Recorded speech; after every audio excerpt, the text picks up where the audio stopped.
Mis queridos amigos, mis queridas amigas, hemos estado compartiendo ya por muchas diferentes presentaciones y una vez más nos encontramos aquí para hablar acerca de cuál es la diferencia. Quiero pedirte que por favor tengas una oración conmigo. Bendito Dios y Padre que moras en el cielo, por favor guíanos ahora. Necesitamos de tu dirección, enséñanos, que tu Espíritu se mueva poderosamente por medio de esta serie y por medio de tu siervo. En nombre de Cristo Jesús. Amén. Amén. Muy bien, hermanos, hermanas, espero que ya has empezado a comprender claramente cuál es la diferencia. Espero que ya tengas claro por qué el santuario es una gran revolución. Es mi deseo que estés sintiendo no solo alegría de pertenecer a un grupo de pensamiento teológicamente y filosóficamente revolucionario, sino que también empezamos a entender la misión que tenemos, la responsabilidad de nuestra misión. Hemos dedicado las últimas 2 presentaciones para cubrir este segundo modelo teológico y es mi deseo terminar con esta tercera presentación. Quizá alguien se esté preguntando por qué le ha dedicado el pastor Pinzón tanto tiempo a este modelo en particular. Quiero dedicar esta última presentación a responder a esa pregunta. Para comenzar a responder, quiero invitarte que vayas conmigo y leamos esta cita que se encuentra en el libro El Camino a Cristo. Una cita muy importante, una cita poderosa. Este concepto además se encuentra en otras partes, también en otros de sus escritos de Elena G. de White. Y nos dice así El Camino a Cristo. Hay 2 errores contra los cuales los hijos de Dios, particularmente los que apenas han comenzado a confiar en su gracia, deben guardarse en forma especial. El primer error, el primero, en el cual ya se ha insistido, es el de fijarnos en nuestras propias obras, confiando en algo que podamos hacer para ponernos en armonía con Dios. El que está procurando llegar a ser santo mediante sus esfuerzos por observar la ley está procurando una imposibilidad. Todo lo que el hombre puede hacer sin Cristo está contaminado de egoísmo y pecado. Solo la gracia de Cristo, por medio de la fe, puede hacernos santos. Gloria a Dios por eso. Ahora seguimos leyendo al siguiente error. Dice, el error opuesto y no menos peligroso consiste en sostener que la fe en Cristo exime a los hombres de guardar la ley de Dios y que en vista de que solo por la fe llegamos a ser participantes de la gracia de Cristo, nuestras obras no tienen nada que ver con nuestra redención. Captamos la idea de los 2 extremos que ella está mencionando, ¿verdad? Ahora, una idea muy similar la encontramos en la palabra de Dios también, la encontramos en Apocalipsis 3, 14 al 20. Esta es la descripción de la iglesia de la Odisea. No la voy a leer, pero aquí Dios envía un mensaje a la iglesia actual y nos advierte de creer, acerca del peligro de creer que somos ricos y que nos hemos enriquecido y que de ninguna cosa tenemos necesidad. Qué contraste esta actitud con los pobres en espíritu, de los cuales habla Cristo Jesús en el Sermón del Monte, ¿verdad? Ahora, ¿cómo puede llegar un cristiano a esta condición? ¿Cómo puede llegar un cristiano a creer que no necesita nada? Voy a mencionar por lo menos 2 formas de llegar a este punto. La primera es el legalismo, que es lo que nos estaba hablando la cita, y la segunda la voy a nombrar así, es fe en un Cristo del que la palabra de Dios no habla, un modelo no bíblico de salvación. Suena fuerte decir estas cosas, ¿verdad? Especialmente en relación a la segunda forma. ¿Pero por qué lo digo? Noten los 2 casos y noten lo que está ocurriendo. En ambos casos, Cristo Jesús está afuera, golpeando la puerta y pidiendo entrar, pidiendo ser conocido por sus hijos. Esta segunda forma ha sido el enfoque de las últimas presentaciones. Y como siempre, quiero aclarar varios puntos aquí, ¿ok? Yo no estoy diciendo que solo los adventistas se van a salvar. Ni lo estoy diciendo, ni es lo que creo tampoco. Yo tampoco estoy diciendo que solo los que creen igual que yo o que conocen acerca del santuario pueden ser salvos. No es lo que estoy diciendo. Mi objetivo no es determinar la salvación de nadie. Solo Dios conoce tu corazón y el tipo de relación que tú tienes con Él. Si estás caminando con Dios y si estudias su palabra y escuchas su voz, le estás conociendo. Mi intención y mi deseo es presentar, basado en su palabra, los principios que nos ayudan precisamente a conocerle así como Él escoge revelarse a sí mismo. Quizá durante estas presentaciones Dios te ha estado revelando algo ya. Y quizá es algo que tú no entendías antes y que no habías notado antes. Y ahora te corresponde a ti tomar una decisión en cuanto a esa revelación del Espíritu de Dios. Pero mi deseo no es que adoptes lo que yo estoy diciendo o que creas simplemente lo que yo te digo. Solo te pido que consideres lo que estoy diciendo, que pienses en ello y que adoptes esta revolución por ti mismo. Porque tú entiendes el valor de lo que estoy presentando. Muy bien. Siguiendo con nuestra respuesta de por qué se le ha dedicado tanto tiempo a este modelo y la advertencia que estamos recibiendo de Apocalipsis 3, es necesario entonces que nos enfoquemos en el deseo que tiene Dios de que le conozcamos. El punto importante de todo esto yo creo que es ese. Existen dos temas que están muy claros en la palabra de Dios. El primer tema es el hecho de que la salvación es por gracia por medio de la fe. No cabe duda, yo no lo puedo negar, es bíblico. Pero no podemos ejercitar fe en alguien a quien no conocemos. Por eso Cristo Jesús mismo dijo en Juan 17:3, cuando oraba a su Padre, y esta es la vida eterna, que te conozcan a ti, el único Dios verdadero, y a Jesucristo a quien tú has enviado. Necesitamos conocer al Dios y al Cristo de las Escrituras. El segundo punto también, el segundo tema también, es el hecho de que existe un engañador en la tierra. Mateo 24, 4 y 5 nos muestra algo bien interesante. Cristo Jesús mismo, hablando con sus discípulos, les advierte y les dice: mirad que nadie os engañe, porque vendrán muchos en mi nombre diciendo yo soy el Cristo. En el versículo 24 también habla de la misma idea. Dice: porque se levantarán falsos cristos y falsos profetas. Existe un ser sobrenatural, Satanás, que hace absolutamente todo lo posible por engañar al ser humano. Y específicamente el engaño tiene que ver con el carácter de Dios. En otras palabras, engaña en cuanto a quién Dios es. Y además de todo, él pretende él mismo tomar el lugar de Dios y ser adorado como Dios. Entre más nos acercamos al fin del tiempo, mis queridos, estos factores llegan a ser más cruciales que nunca. Quizá hoy día está bien que tú no conozcas toda la verdad y estás siguiendo la verdad hasta donde la conoces. Pero a medida que el engaño crece, se necesita conocer más de la verdad para no ser engañado. Basados en esto que estoy diciendo aquí, entendemos que a pesar de que se puede conocer a Dios de muchas maneras diferentes, yo lo creo así, y aún sin saber o entender nada del santuario celestial, es importante entender que la mejor manera de conocer a Dios es como Él se revela a sí mismo. Y es precisamente esto lo que hemos estado estudiando. Él ha escogido revelarse a través de las Escrituras, pero esto comprendido desde el fundamento del santuario. La historia bíblica del encuentro de Dios con su pueblo está trazada y enmarcada en un santuario. Déjenme decirles, desde el Edén, cuando Él se encontraba con Adán y Eva allí, lo hacía en el jardín que era un santuario, antes de la caída. Después de la caída, venían a ofrecerse sacrificios a la entrada precisamente de lo que sería el lugar santísimo, o sea, el Edén, donde estaba la presencia de Dios. Después del diluvio, también se llegaba por medio del altar de sacrificio a la presencia de Dios. Luego Dios le dice a Moisés acerca de la construcción del santuario en el desierto. También entendemos que Cristo Jesús, cuando se encarna y viene a esta tierra, la Biblia nos dice que se hizo carne y habitó entre nosotros, dice la Biblia, y la traducción correcta, puso su carpa, puso su tabernáculo, tabernaculó, si pudiéramos crear una palabra, en medio de nosotros. Finalmente sabemos que ascendió, resucitó, ascendió al cielo y que está en el santuario celestial, porque eso es lo que la Biblia nos dice. Y nos dice además que nosotros somos templo del Espíritu Santo, como ya estudiamos, lo que quiere decir que se comunica con nosotros, el encuentro con Dios ocurre en el santuario celestial y en el santuario de nuestros corazones.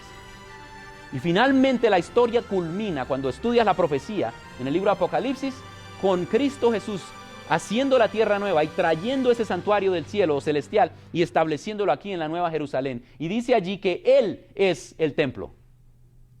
Y además nos da las dimensiones de la ciudad, que están hechas como un cubo o un cuadrado de las mismas dimensiones, en perspectiva, por supuesto, del santuario del lugar santísimo. ¿Por qué entonces es importante conocer toda esta perspectiva y todas estas realidades bíblicas?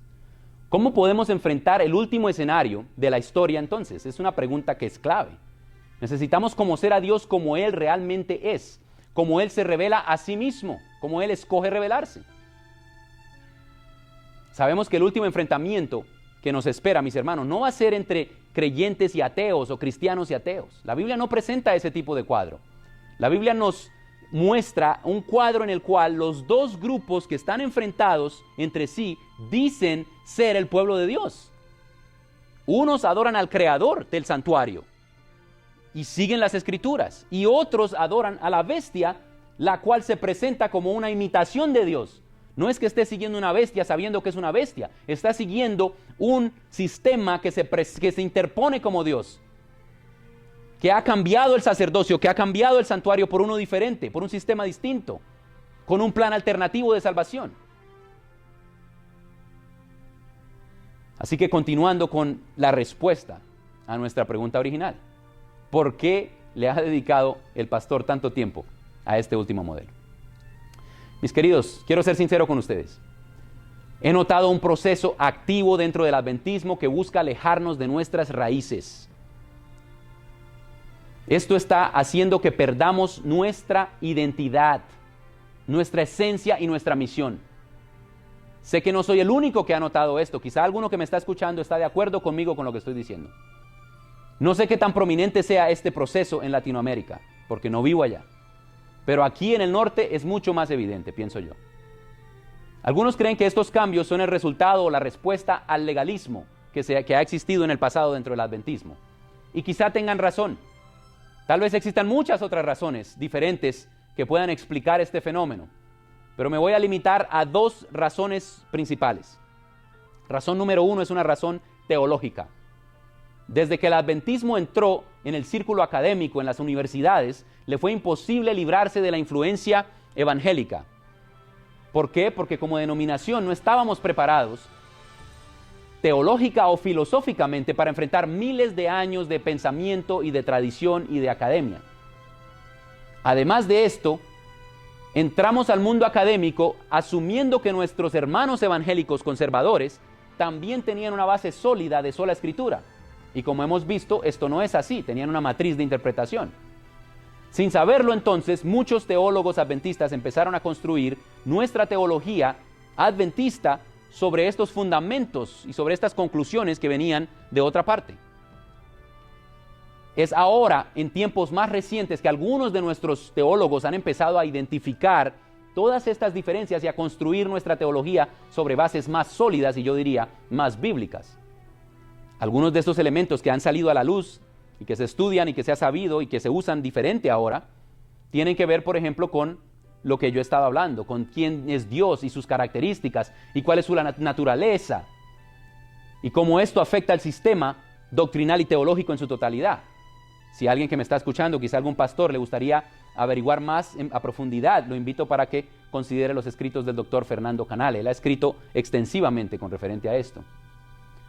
Ahora, yo no quiero decir aquí que hay una persona que es un jesuita y que está tratando de cambiar la teología adventista. Yo quiero que me entiendan que esto es una crítica. Así como criticamos otros modelos, también podemos criticar nuestros propios modelos y lo que pasa con nosotros. Es una crítica de un proceso que se dio, que es histórico. Esto no es algo que yo me estoy inventando, ¿ok? Ni es un ataque con ningún pastor, ni ningún teólogo, ni ningún profesor. Es algo que sucede y que nos sucede cuando no nos damos cuenta cuáles son nuestras presuposiciones muchas veces. Y a todos nos puede suceder. Todos tenemos presuposiciones. Se requiere humildad teológica para poder aceptar cuando uno está equivocado. Y es algo a lo que todos debemos estar dispuestos a someternos. Por supuesto, basando todas nuestras creencias sobre la Biblia y la Biblia sola. Ahora, estos cambios que yo menciono que se han venido dando son muy positivos. Sin embargo, pienso yo que el daño ya está hecho. Se ha hecho un daño enorme porque estamos hablando de muchos años en los cuales se dio este fenómeno. Los fundamentos se han ido cambiando ahora. En vez de tener un claro fundamento bíblico con la perspectiva del santuario, se ha estado construyendo sobre una base evangélica que tiene la justificación por la fe como su fuente. Estamos reemplazando nuestros pilares por un solo pilar, que es una justificación por la fe diferente a la que la Biblia presenta. Quizá los cambios hoy día no son tan abiertos como lo fuera en el pasado. Por ejemplo, en los años 80 sabemos que Desmond Ford fue un profesor de la Universidad Adventista que gracias a esta teología que venía con esas bases evangélicas terminó rechazando el santuario, algo que está tan claramente expuesto en la palabra de Dios. Ahora los cambios no son así de bruscos. Ahora no hay una persona diciendo no, el santuario no existe. ¿Qué es lo que vemos ahora? Lo que encontramos ahora es que hay teólogos que relegan nuestras doctrinas, básicamente. Las ponen en un segundo o tercer plano, las llaman legalismo y con la excusa de presentar algo más cristocéntrico abandonan nuestra realidad. ¿Cuál es el problema con eso? Pienso yo que este es el resultado de la influencia del modo o del modelo de justificación hasta la cruz del que yo les estaba hablando. La verdadera justificación por la fe, como se presenta en la Biblia, debe ser comprendida desde la perspectiva a través de la cruz. Y es muy cristocéntrica porque estamos siguiendo a Cristo Jesús en el santuario. Afortunadamente puedo decir que he notado un despertar reciente, un deseo de predicar el mensaje de los tres ángeles, de hablar de la gran controversia, de predicar y entender el santuario, de enfocarnos en nuestra misión. Y es mi deseo que esto se mantenga, que continúe y que crezca, especialmente en todo lo que hagamos, que todos los que me escuchan, si es un músico, si es un predicador, si es un anciano, el que sea que escuche esas presentaciones, que mantengamos presente la perspectiva de a través de la cruz en todo lo que hagamos. Ahora, esa es la razón número uno, la razón teológica. La segunda razón es la praxis o la práctica. Quiero que entiendas, mi querido amigo, mi querida amiga, que la comprensión teológica produce práctica. Y eso quizá ya lo sabías. Pero también necesitamos entender que la práctica influencia y produce comprensión teológica. El santuario es un ejemplo clarísimo de estas dos declaraciones. Dios conoce nuestro método de aprendizaje y entrega un santuario y da leyes y da teología que se ponía en práctica en el santuario. Pero a la misma vez, al ponerlo en práctica en el santuario, las personas, su mente se impresionaba con la verdad.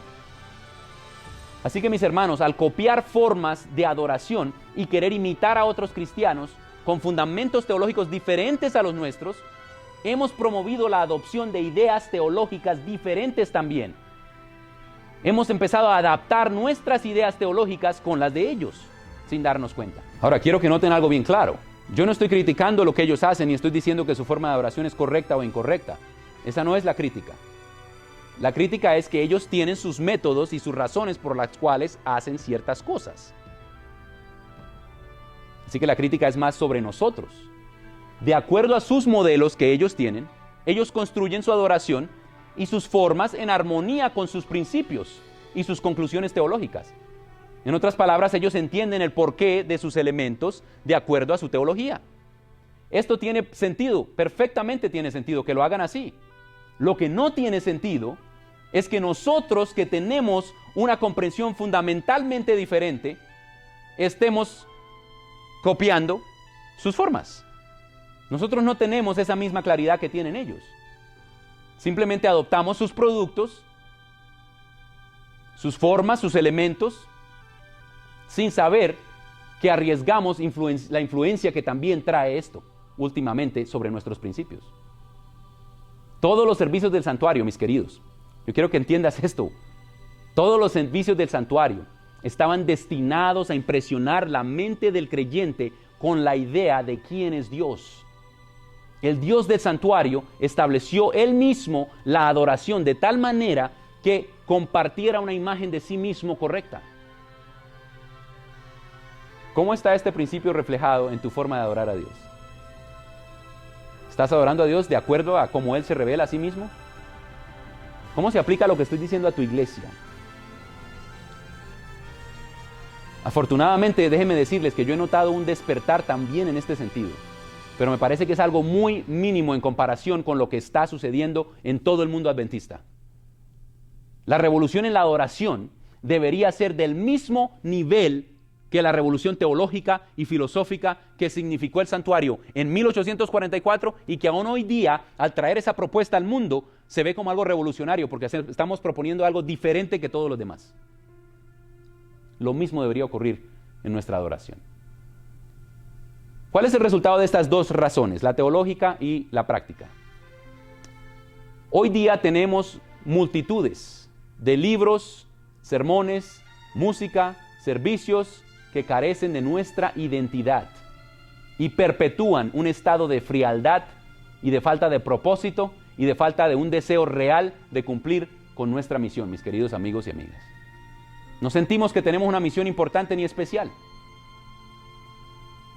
¿Es nuestra misión la misma que todos los demás grupos religiosos? ¿O tenemos algo importante y distintivo que contribuir? ¿Es el mensaje del primer ángel el evangelio eterno? ¿O es el mismo evangelio que predican todos los demás? Si es el mismo, entonces ¿para qué levantar un pueblo diferente en este tiempo? ¿No es el mensaje de los 3 ángeles la verdadera justificación por la fe? ¿No nos ha llamado Dios a predicar algo diferente, a vivir una vida diferente, tener una experiencia diferente y que sea una luz para el mundo? Piensa cuándo fue la última vez que experimentaste un sermón, un servicio o cantaste himnos que sostenían esta perspectiva de a través de la cruz. Si tu respuesta es positiva, gloria a Dios por eso. Sigue adelante y que tu iglesia siga adelante. Si no lo es, yo quiero invitarte a que pienses por un segundo, ¿qué podría estar causando este estado de cosas en tu contexto local? El ecumenismo, mis queridos amigos y amigas, dentro del adventismo, está presionando para que se rechace nuestra identidad y nuestra misión. Tú necesitas unirte a la revolución del santuario. Necesitamos convertirnos una vez más en ese movimiento adventista que logró unificar de todas las denominaciones diferentes de su tiempo en un solo espíritu, un ecumenismo bíblico. Es hora de revolucionar al mundo, mi querido amigo, mi querida amiga. Es hora de revolucionar al mundo, mi querido joven, mi querida jovencita. Dios nos ha dado un tema, un santuario revolucionario, una filosofía revolucionaria, una comprensión bíblica revolucionaria. Todo comienza por aceptar el mensaje especial de Dios para ti, para tu iglesia, para el mundo. ¿Aceptas a Cristo Jesús del santuario? ¿Te gustaría utilizar esa perspectiva a través de la cruz? Fíjate, yo no estoy proponiendo que solo cantemos himnos en la iglesia. Yo no estoy proponiendo que solo nos enfoquemos en lo que se propuso hace 100 años atrás. Estoy pidiendo que usemos los mismos lentes que se usaron hace 100 años atrás. Que compongamos himnos a través de la cruz, con los elementos de lo que nos enseña el santuario, de quién es Dios.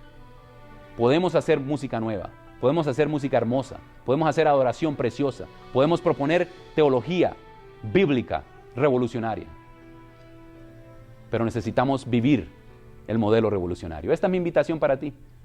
Gracias por estar escuchando hasta ahora. Vamos a seguir, faltan ya pocos capítulos para cerrar con esta serie. Les invito para que compartan, para que mediten y lo que es más importante, que acepten a Cristo Jesús y su revolución que quiere darle a tu vida. Dios les bendiga.